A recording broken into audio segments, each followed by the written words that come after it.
Hello everyone and welcome back to my channel. Um, After a long gap of a week, hope you are all following the videos that I have posted recently and able to relate the concepts in your day-to-day life projects, in your day-to-day life learning activities. Today's video is continuity of the video series that I am bringing on mapping of each block of MT103 to pacs.008. Previously, we have seen the mapping of block 1, block 2 and block 3. In today's one, we are going to cover the most important, most information rich and usually the most challenging section of the MT103. That is the block 4, and we will see how the block 4 can be mapped to the pacs.008. So block 4 is also called your text block, and block 4 is where we are going to see the actual customer payment story, such as your reference, payment amount, the agents, the currencies, bank chain, remittance purpose, and so on. So today we will try to understand the business meaning of each field and then see where that meaning is represented in the pacs.008. So let us begin with a very basic question: what is block 4? What exactly is block 4? So block 4 is a text portion of an MT103. It contains the information required to understand and process one customer credit transfer. So when we see text such as 20, 32A, 50K, 57, 59, 71, and so on, so all of these text sit inside your block 4. And if you see this particular block, this block shows the business message structure, or the structure of pacs.008 message. Now we have the application header, we have the document, and inside document we have already understood this before moving to document. We have already understood this application header in the previous 3 episodes. So we have seen most of the values that we see in block 1, block 2 and block 3 can be mapped to the elements that come under this particular application header block. Okay, now inside the document we have FI to FI customer credit transfer. Inside this FI to FI customer credit transfer, there are two major areas. One is the group header and the other one is the credit transfer transaction information. Group header basically carries the message level information such as your message identifier, creation date time, who is the sender, who is the receiver, the number of transactions, settlement information, and your credit transaction transfer information. Credit transfer transaction information carries the data for the individual payments. For example, your payment identifiers, amount, parties, accounts, agents, charges, remittance information, and so on. So most of the block 4 data in MT103 you will find in the creditor this credit transfer transaction information. But we should not say that every block 4 field lives only within this particular section. For example, reimbursement fields 53A, 54A, 55A can contribute to the settlement information under your group header. So this is one good example why mapping follows the business meaning instead of the physical position of a field in the empty message. We will see the fields in the subsequent slides basically. Okay, now this slide is going to be our roadmap. Okay, so no need to memorize every every row at once. Instead, group the fields by business question they answer. So the first group is your identification and processing. Within identification and processing, basically field 20, 13C, 23B and E and 26% comes in the first group. So first, this is your first group. First group is your identification and processing. So field 20 provides a sender's transaction reference. Field 13C provides a time indication, and field 23B and 23E basically influence how the payment should be processed. Field 26T can describe the business transaction type. So these fields generally feed the payment identification, your settlement time information, payment type information, or your agent instructions. Now the second group is money. So it is basically includes field 32A, 33 and 36. So field 32A basically contains the interbank settlement date, currency and amount. And field 33 contains the original instructed amount and currency, whereas field 36 contains the exchange rate when the instructed currency and the settlement currency differ. In ISO 20022, these are separate elements which makes the economic relationship clearer. Now, third group is parties and accounts. So, parties and accounts basically include 50 and 59. So, 50A basically represents your ordering customer, also called a debtor, and 59A basically represents your beneficiary customer or your creditor, the beneficiary. The fourth group is your bank chain. So 51, your 52, 56, 57, 53, 54, 55, all are basically the bank chain. 51 identify as sending institution. Sending institution are basically the previous instructing agent, whereas 52A, 56A, 57A generally represents the debtor side institution or debtor bank, intermediary bank, and the beneficiary bank, or we call account good institution. Whereas field 53, 54, 55 are different. They basically describe the reimbursement or correspondent chain.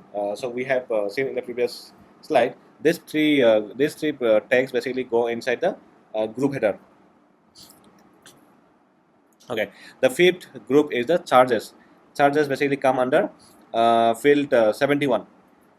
So 71A says who bears the charges, charge bearer. 71F basically and 71G state the charge amount. So 71A basically tell you who bears the charge bearer, and F and G basically tells the amount, the charge amount. ISO 20022 separates the charge bearer code from each occurrence of detailed charge information. Final group is your business context. So field 77 and 72. 70 and 77 carry your remittance information. 70 and 77 carry remittance information. Field 77 basically carries regularity reporting, whereas field 72 carries bank-to-bank instruction. So this must not be mixed together because they serve different consumers, the beneficiary, regulatory authorities, and financial institution. Now treat this whole table as a navigation map, like I said before. So every row remains subject to the actual option used, the message leg, and the CBPR plus translation rules. Okay, now let's deep dive into each of these field one by one. So let's start with field 20. So field 20 is your sender's transaction reference. In the example, you can say this is field 20 in MT103 format. So this reference is actually created by the sender of that particular MT103 instruction, and helps the two banks identify and reconcile the message. In pacs.008, payment references are organized inside the payment ID block or payment identification block, and within payment identification block, mostly this field 20, the value on the field 20 basically is mapped to your instruction ID. Okay, although we have some other IDs as well, like end-to-end ID, transaction ID, UETR. And instruction ID is primarily point-to-point instruction identifier. It identifies the instruction between one instructing party and one instructed party. So if another bank forwards the payment, it may create a new instruction identifier for its outgoing leg, depending upon the market practice and the translation rules. And then we have end-to-end ID. There is no mapping available for end-to-end ID with MT103. End-to-end ID is intended to remain associated with the underlying payment from the originator to the beneficiary. It supports customer level reconciliation, where no genuine end-to-end reference is available in a translated legacy message. A permitted placeholder, such as not provided, may be used according to the applicable usage rules. It should not be invented actually. Okay. Then we have a transaction ID. Transaction ID or transaction identification is assigned by the first instructing agent. It identifies the transaction across the interbank chain and should be passed unchanged through the chain. MT103 has no dedicated transaction ID or no dedicated equivalent for this transaction ID. UETR, we have already discussed about UETR in the previous episode, I think third episode. UETR basically comes from your block 3. In block 3, there is a field 121 defined that particular field is basically the UETR. Okay, field 23B. This is the bank operation code. In a normal MT103, the most common value is your credit, meaning a credit transfer. Because pacs.008 itself is already a customer credit transfer message, a plain credit often does not require any additional XML element, simply to repeat the same meaning. That means there is no mapping for this particular in pacs.008 XML message. Field 23E. It's a repetitive instruction code. It can contain a 4-letter code followed by a narrative. The important challenge is that different codes describe different types of information and covered under different XML element in ISO 20022 format. For example, if you take an example of INDC describes the business nature of the payment. It indicates an intra-company payment. That kind of meaning may be mapped to category purpose. Then the CSQB or hold tell the receiving side to perform a specific action, such as you're making payment by check or holding funds for collection. Those are naturally represented as an instruction for the creditor agent. Then we have phone or tele. This instruct the bank to make contact, and the narrative after the code tells the bank what to do and whom to contact. Then SDBA we have already discussed this in the episode 3 video. SDBA indicates your same day value and may influence service level or processing information. Again, the exact XML destination depend upon the user's guideline. So however, in terms of the mapping from the context of mapping, we can place this value under these elements in the ISO 20022 format. Field 13C.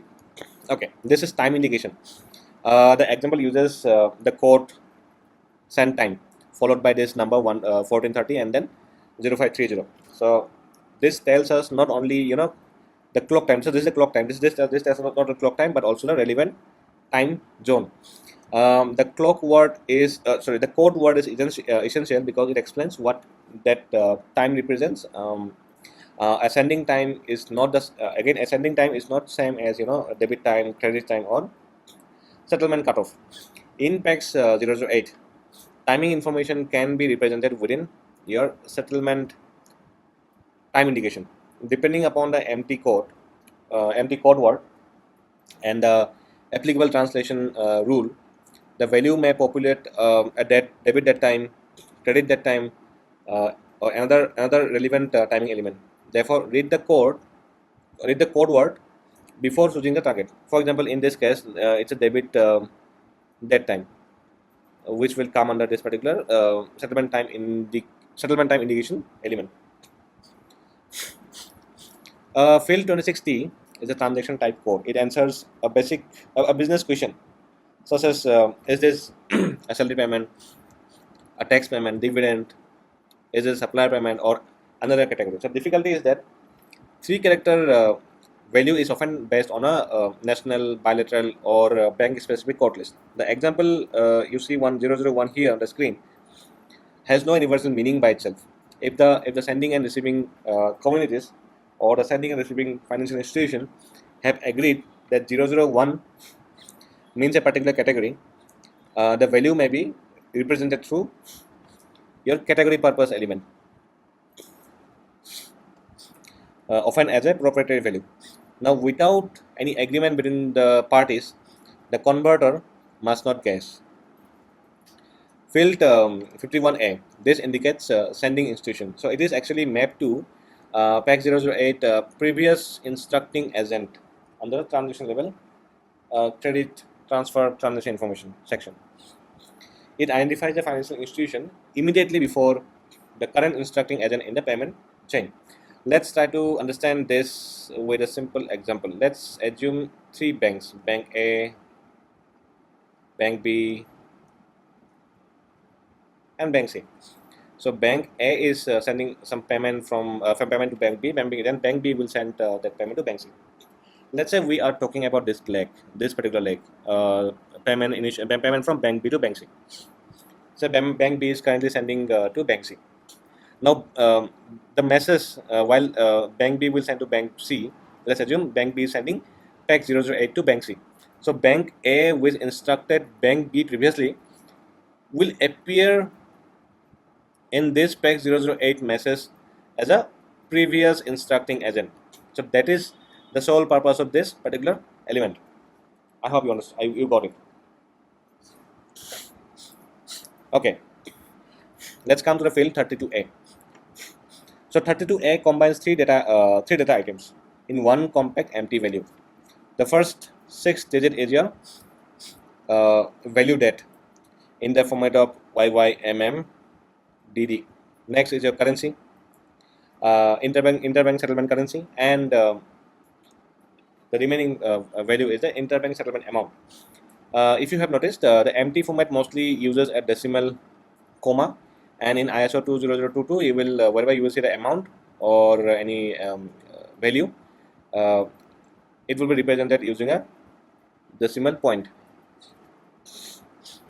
In pacs.008, the date becomes your interbank settlement date, and the amount becomes your interbank settlement amount with the currency as an attribute. So interbank settlement amount means the amount being settled between the financial institutions on that particular payment leg. It is not simply a level for the customer's original order. 33B.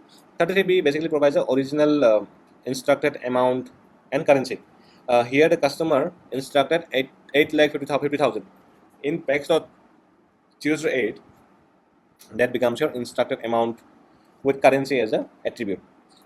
This element helps preserve what the customer originally requested, even though the banks are settling in a different currency.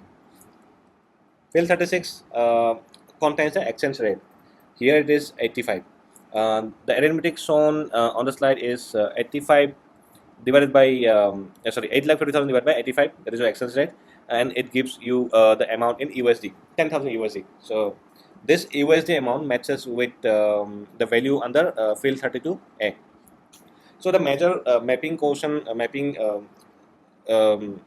thing to note is red direction. So a value of 85 could mean 85 rupees for 1 USD in this example, but a different currency pair or quotation convention could require multiplication instead of division.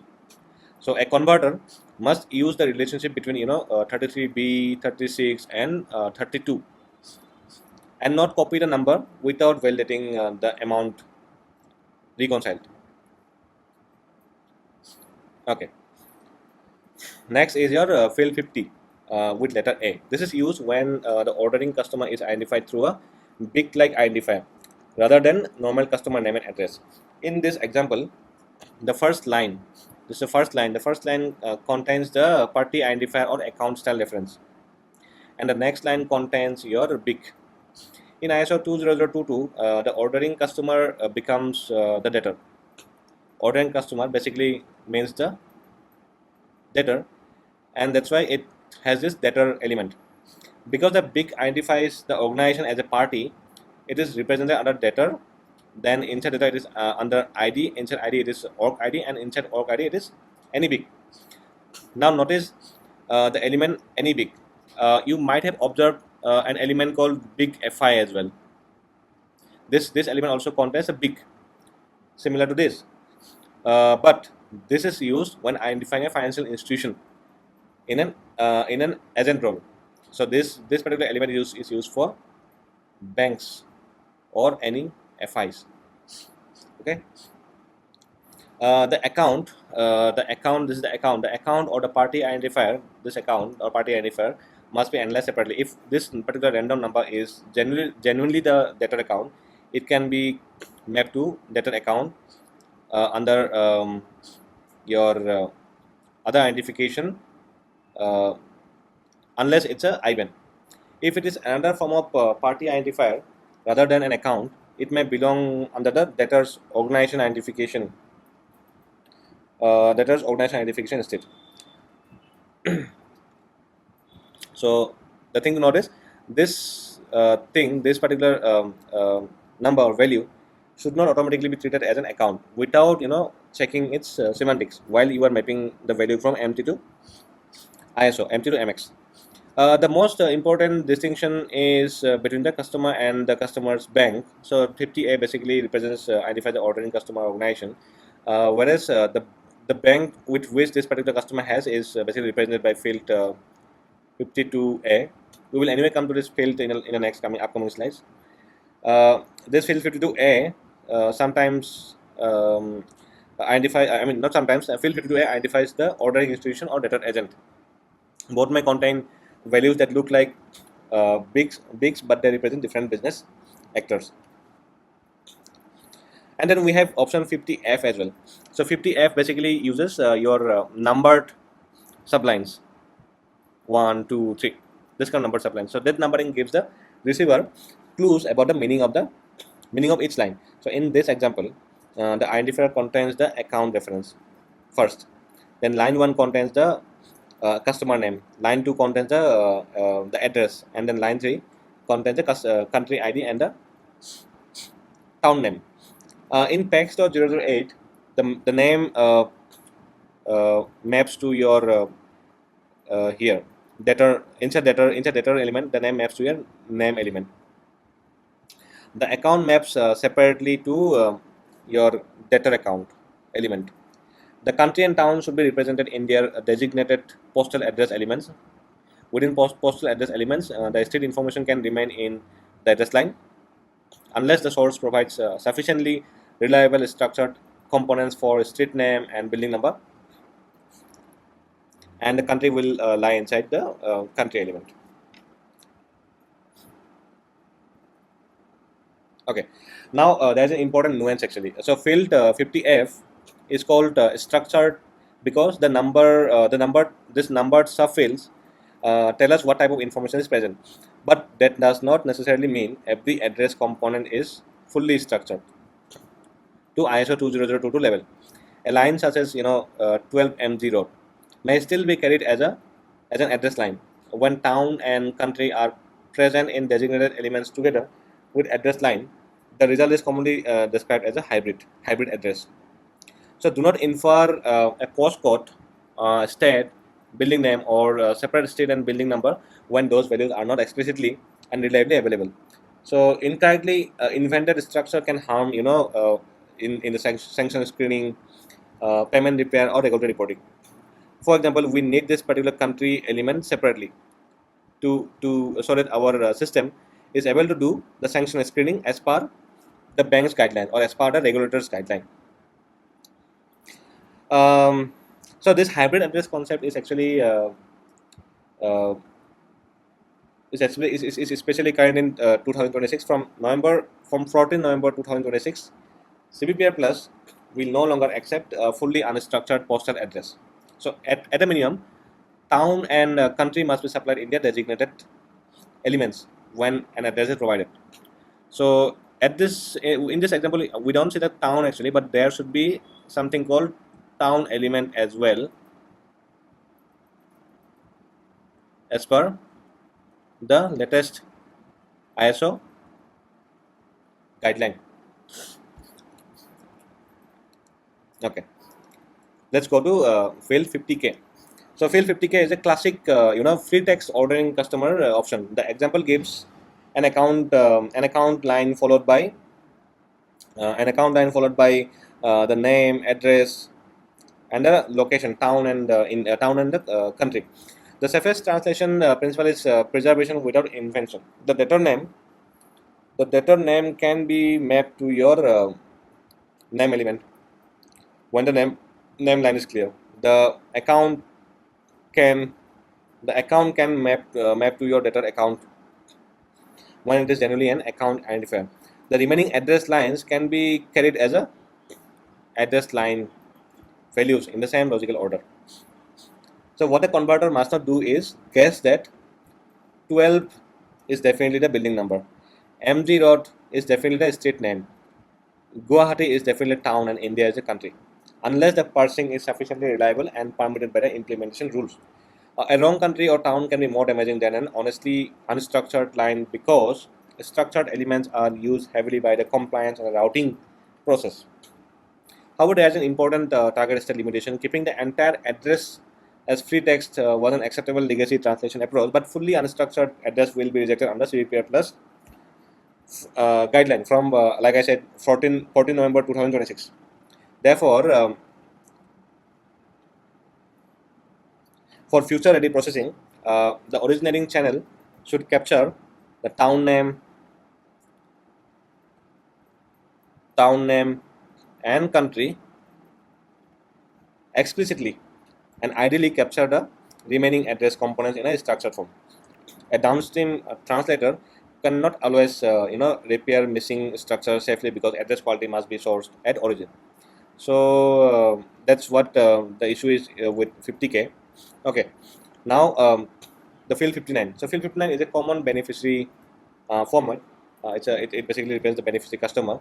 The identifier line contains the beneficiary account. This particular in MT103 one, this represents the beneficiary account, which is in the which is in the German IBAN format. The following lines contain the name, the beneficiary name, and their postal address. In pacs.008, the beneficiary becomes the creditor. The name of the beneficiary belongs to the name element. The postal information belongs to the postal address element. The account belongs separately in a creditor account, similar to the debtor account we have seen earlier for debtor.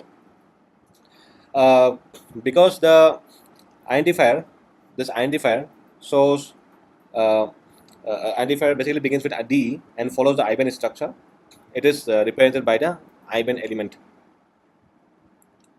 If the identifier were not a valid IBAN, it would normally be captured under other identification instead.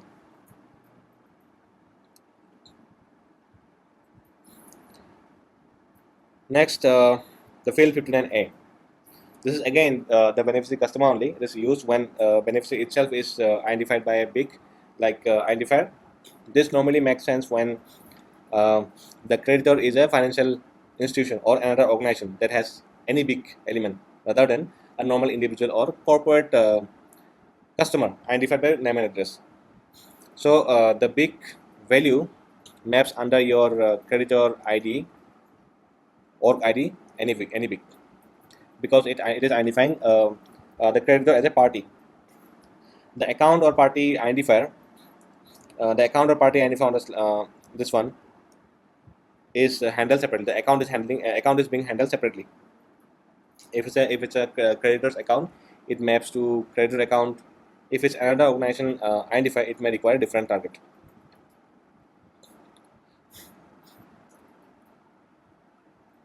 Next is field 59F. Field 59F uses numbered subfields for the beneficiary. Line 1 contains the name of the creditor. Line 2 contains the address line, and line 3 contains your country and town. So identifier line contains the this particular identifier line contains the beneficiary IBAN. The name maps to creditor name, and town and country map to your town name and country element. The address line may map to address line. The account maps independently to creditor account. So the account will basically be captured under creditor account element. So this mapping question is subtle but important. Even though the string begins with the number 25, the converter should not automatically split it into building number 25, street name, main and stress, unless the source data rule or parsing confidence makes the separation reliable. So keeping it as address line while explicitly populating Frankfurt and DE creates this basically represents a hybrid address format as provided by the CBPR Plus guideline. Okay, now this slide basically introduces three important institution roles: 52A, 56A, and 57A. 52A is the ordering institution. In many cases, it represents the financial institution servicing the ordering customer's account. So it maps towards the debtor's agent, the debtor bank.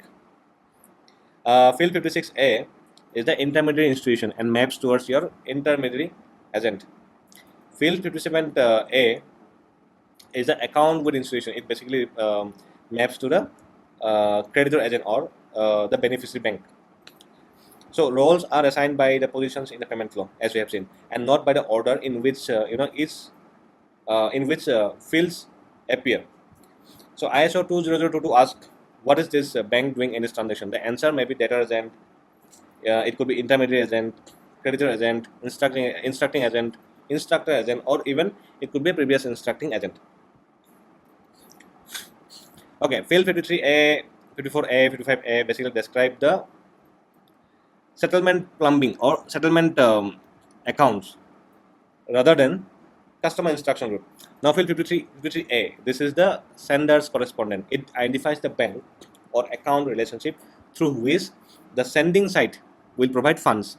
Okay, in pacs.008, this can map towards the instructing reimbursement agent along with an associated reimbursement agent account when relevant. Field 54A is the receiver's correspondent. It identifies the correspondent bank. It identifies the correspondent through which the receiving side will obtain the funds. It is mapped towards the instructed reimbursement agent. 55A is a third reimbursement institution. It is used when a third financial institution participates in the reimbursement chain, and it maps towards the third reimbursement agent. These elements, these three elements, instructing reimbursement agent, instructed reimbursement agent, and third reimbursement agent, they basically sit under your group header element, and within group header element, it lies under your settlement information. So this is the key exception to the simplified statement that the block 4 maps only into the credit transfer transaction information. Okay, field 71. Field 71 is mandatory in MT103 and stated which party bears the transaction charges. The three MT values are your hour, SHA, and BEN. Whereas ISO 2002 uses different codes, so the value can be translated rather than copied. So hour basically means ordering customer side bears all the transaction charges. The corresponding pacs.008 charge bearer code is DET, meaning that debtor bears the charges. SHA means charges are shared, and the corresponding ISO format is share. So share does not mean that every charge is divided equally 50-50. It generally means the ordering customer bears the charges of the institution servicing the ordering side, while charges on the receiving side are borne by the beneficiary side. BEN basically means the beneficiary bears all the transaction charges, and the corresponding pacs.008 code is CRED, meaning the creditor bears the charges. So if you see the example, so it basically comes under this charge, the element charge bearer element. Basically under this element, the various values come and sit. Example. Now field 71F records the charges deducted by the sender or the previous banks in the transaction chain. This field is repetitive because more than one institution may have deducted a fee before the current message reaches the receiver. For example, the example shows a USD $15 in pacs.008. In pacs.008, the amount and currency represented inside the charge information element, inside amount and agent. So the amount is the $15, and the agent which who has charged this particular amount is under the agent element. The most valuable feature of ISO structure is that the amount and charging agent stay together. So if there are this is one instance where this bank has charged $15 in that payment chain. If there are more than one field 71F occurrences, the transaction should create more than one charge information occurrences, rather than adding all the amounts into one total and losing the identity of the bank, which bank has charged what amount. Okay, This field 71F also participates in the amount relationship. Charges deducted by sender side or previous banks reduce the interbank settlement amount related to the instructed amount after any currency conversion. That element should be validated along with field 32A, 33B, 36, and any field 71G. Now coming to field 71G. So 71G basically specifies the currency and the amount of the charges that is due to receiver's side. It uses the same structured pacs.008 set that we have seen for 71F. We have charge information, amount, and the agent. Whereas in MT1, we only have the amount. Okay. Now coming to the now these four fields all contain narrative or coded information but they have different purposes and must remain separate. Field 70. Field 70 is remittance information. It answers the beneficiary's question, what is this payment for? In the example, the invoice is INV 20026 458, and the description is supply of equipment. If the source contains only free text, the information maps to your remittance information unstructured, and a directly parsed invoice reference is available. Some information may be represented in the structured remittance element as well. Field 77T is envelope contents and is associated with MT103 remit use case. It can carry richer remittance data than field 70, including invoice details, creditor references, tax information, dates, and referred amounts. Its mapping follows the syntax and business meaning of the content and generally fits structured remittance information. So it basically comes under remittance information structured element. Field 77B is regulatory reporting. It may contain residency information, balance of payment purpose, tax or regulatory codes. The example like here contains ordering customer, residence, India, beneficiary residence, and export payment purpose. Yeah, and in pacs.008, this belong in regulatory reporting element, and within regulatory reporting element, it comes under the details element, subject to the relevant country and court list rules. Then the field 72, this is sender to receiver information. This is bank to bank instruction data. The code word determines who should act and where the instruction maps.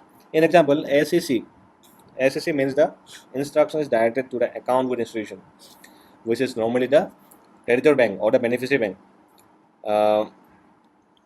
It has instructed credit beneficiary today, and this is mapped to the instruction for creditor agent element, and within it is captured under instruction information. Okay, now let us connect the complete mapping through one business scenario actually. So let's say this is one customer, Amit.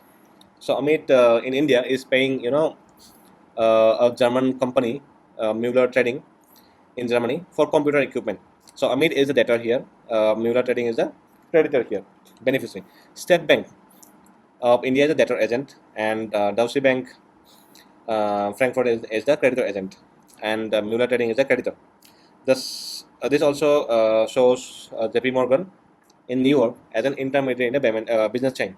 The payment is instructed for how much? The payment is instructed for 8,50,000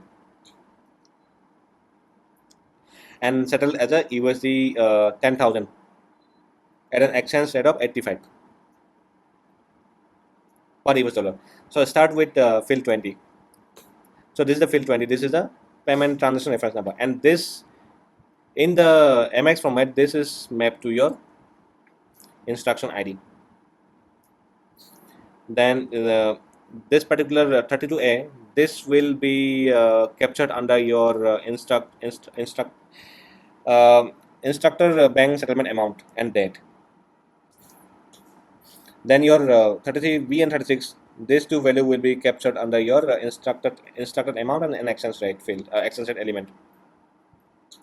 Then we have the charge bearer share. So this is captured under field 71 in empty word. Then debtor and debtor account. Debtor is basically, we know it's Amit. So Amit is the name, and this is the account number. So where is it? Amit. So this is the 50K debtor agent 52A. So this is associated with this one. This is associated with this one. We have intermediate agent, which is JP Morgan. Intermediate agent is in field 56A. Then we have creditor agent, which is the Deutsche Bank, which is definitely 57A. 57A is account with institution. This is a creditor, and creditor account, it has a name and the account identifier. So the name comes under this particular creditor name element, and creditor account, this account identifier will basically come under the account creditor account element. So this we can map here.